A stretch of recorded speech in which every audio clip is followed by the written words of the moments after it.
So I'm kind of just going through the painting now and just assessing things, seeing like what bothers me, what needs to be changed. You know, is there any areas that I can make more interesting? Are there any areas that I need to make less interesting? That can happen where you're like, all right, that's just taking too much attention.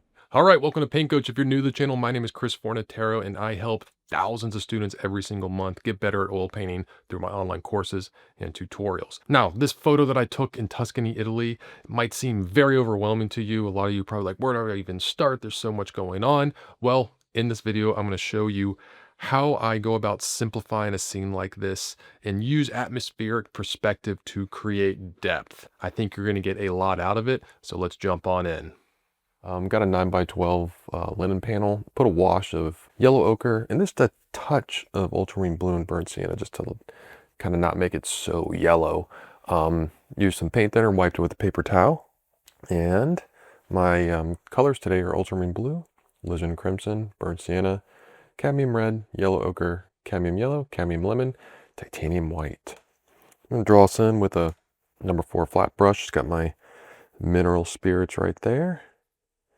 Just like to get a little ultramarine blue and burnt sienna and draw this in. Guess I'll talk a little bit about kind of what I'm seeing in this photo.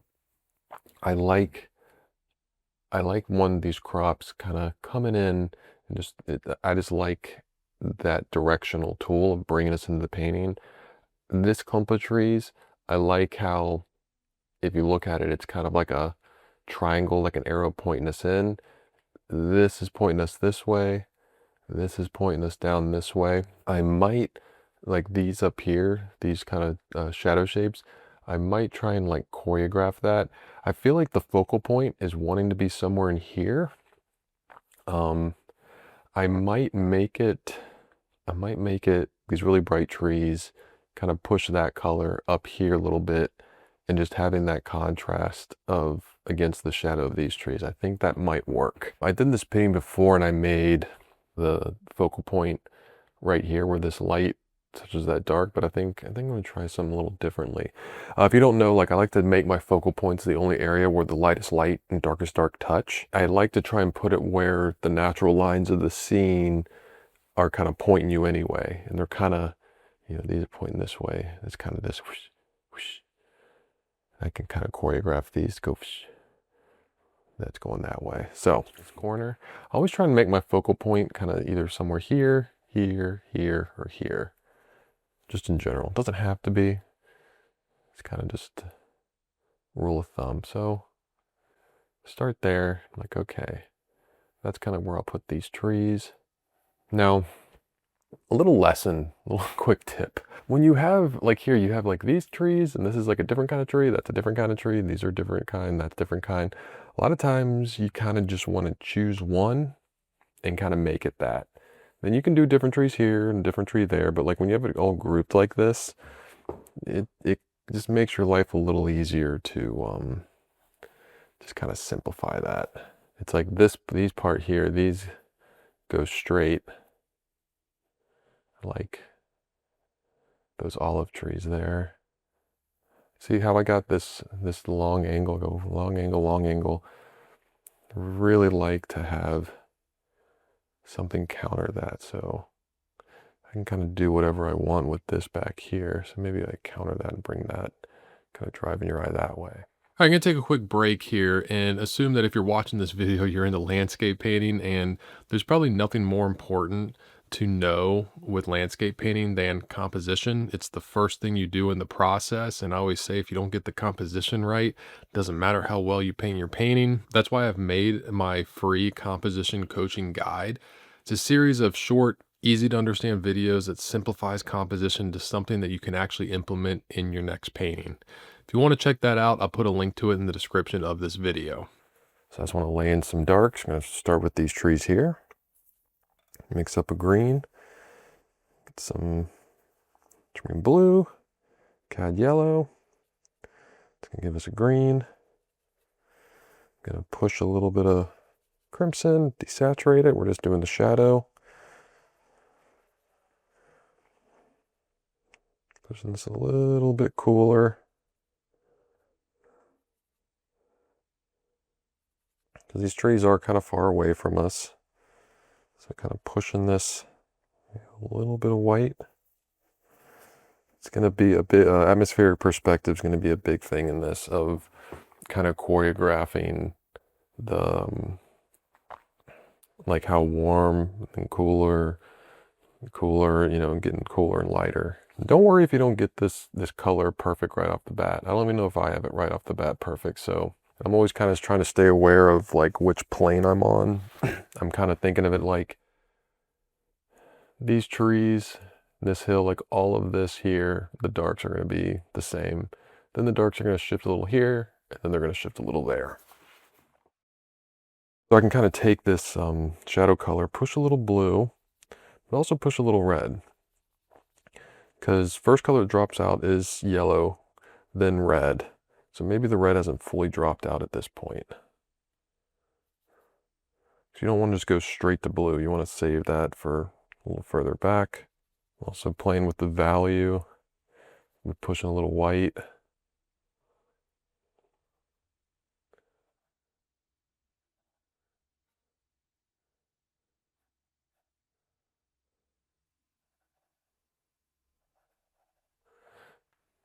Now, as I put in kind of these random shadow shapes of these trees, I am trying to like kind of point them this way, subtly. I don't want to make it obvious.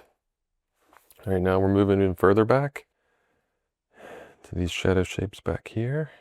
We'll push even more blue, desaturate it a little bit. See how I did that? The shape just like that.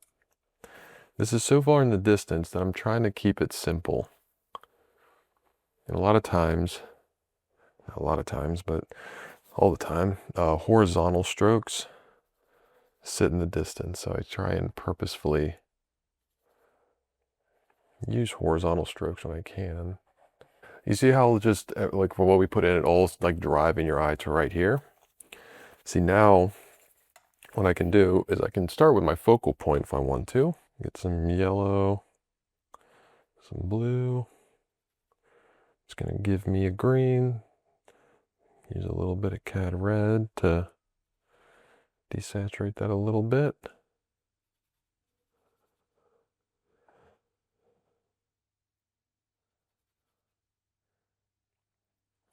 So I'm kind of putting the little burnt sienna, the light side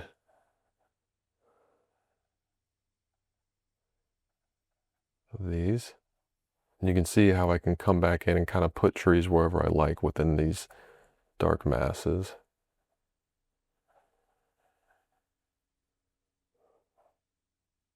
Now I specifically want this to be brighter value-wise. It's also going to help it be a focal point. It's an area where complements are touching each other. We got like this bluish purple touching this yellowish orange. So now we have some kind of anchoring our painting, and we can kind of make decisions to point the eye that way. So let me see. I'm stepping back, kind of comparing it to the trees that are in front. It's looking good, looking good. Doesn't mean I won't alter it later, but it will work for now. That's the great thing about oil paints. It's very easy to change things. You just got to get close. Now there's like a little house here. I don't know. I don't think I'm going to put that in. I think I'm just going to kind of clutter my focal point. And I do want to get in this grass right here. Ground plane's always going to be lighter than upright like trees and houses. Just the color temperature and just the atmospheric perspective and kind of getting, you know, this compared to this compared to this. Because roll right here I have trees in shadow and light next to some other trees in shadow and light that are further in the distance next to the ground. And so I'm starting to get a good amount of pieces of the puzzle to figure this out. gonna come up with a light side with some blue, white, yellow ochre, maybe a touch of the cad lemon.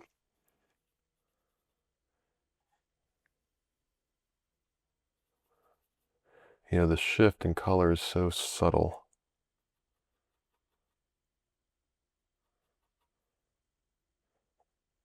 Oh, a little too much.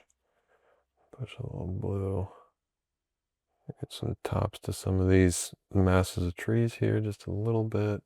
Very subtle. Like all the changes here are very, very subtle. It's nothing crazy. Also softening a lot of edges. Can also branch off and push a little burnt sienna.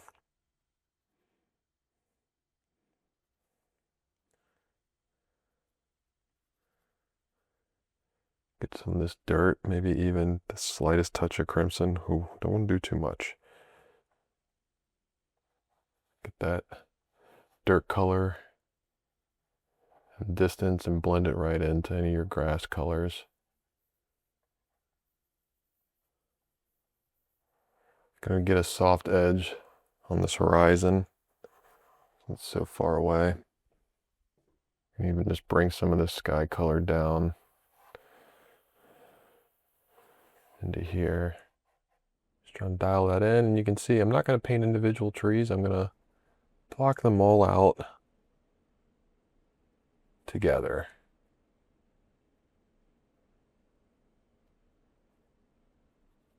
Pull a little more yellow into there. And I'm just going to continue some of them just right down there, down that little path. All right, let's put these crops in. Let's mix up a shadow color. This is actually a pretty good start here. This color, this kind of purplish color that we were using. I'm just going to push a little bit of yellow into it, push it more kind of greenish.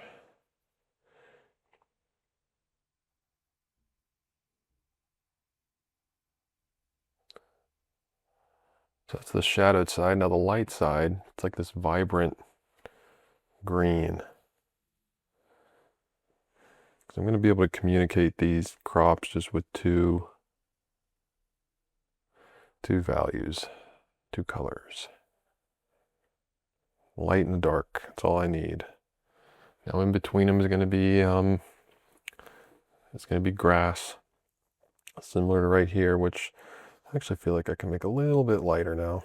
So getting these in made me realize if I put this color in the grass here, it's not going to be different enough between these. So I probably should lighten this a little bit more.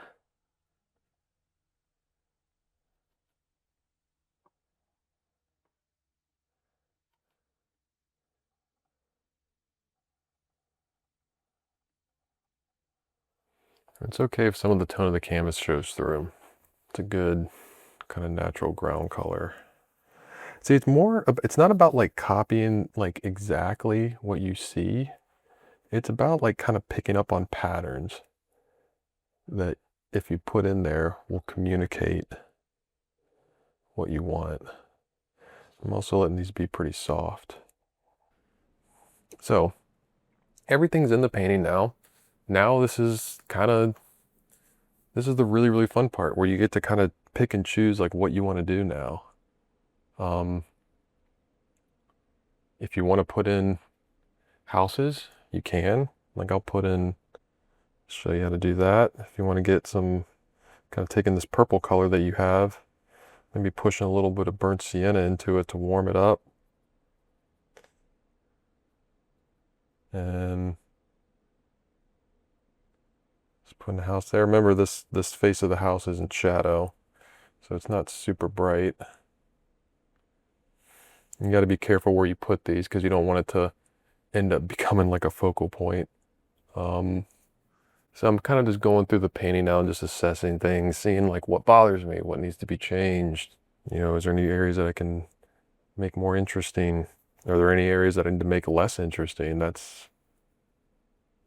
can happen where you're like, all right, that's just taking too much attention. It helps knowing your focal point. It helps knowing where you want the viewer's eye to go. And you can like also ask yourself, like, is that working? Is your focal point working? Did you change the focal point? I don't like how this could, like, you have this line going down, this line going down, and this going down. I kind of want to, I wonder if I could kind of take this tree line and act like there's like a hill right here. I feel like that would help.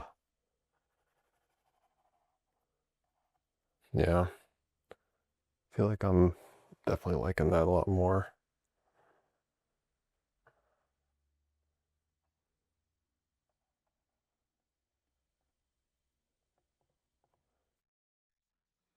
All right, now if you want to see the full version of this tutorial, you can inside Paint Coach Studio, along with literally hundreds of other painting tutorials, all taught by me. And if you give any of them a try, you can post them inside the Paint Coach private Facebook page, which has close to 1,000 members. It's a great positive painting community of like-minded students that are learning to paint just like you.